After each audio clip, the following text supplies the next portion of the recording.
કોઈના ચહેરા પર સ્માઇલ લાવીને જુઓ સાહેબ, અંદરનો રામ અને ઉપરનો શ્યામ બંને ખુશ થશે.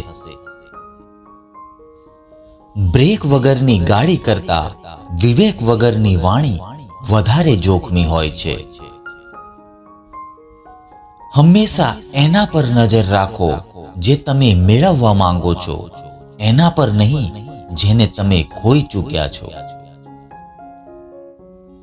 ભગવાન બધાને સમય 24 કલાકનો જ આપે છે. એને ક્યાં અને કોના માટે વાપરવો એ તમારે નક્કી કરવાનું છે.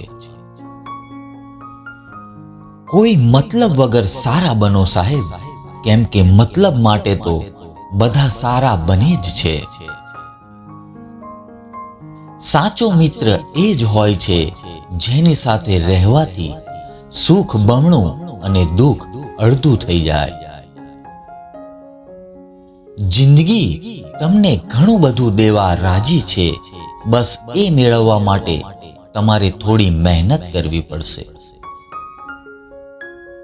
પોતાની જ દુનિયામાં મસ્ત રહેતા શીખી જજો, કારણ કે આ દુનિયાના લોકો ક્યારે તમને છોડીને જતા રહેશે એની ખબર નહીં રહે. વીતેલા સંબંધની નોંધ ભલે ના રાખો સાહેબ, પણ તેમાંથી મળેલ અનુભવની નોંધ જરૂર રાખજો. અહંકાર એક એવી ખૂબી છે જે તમને ક્યારેય વિશ્વાસ નહીં થવા દે કે તમે ખોટા છો સાહેબ.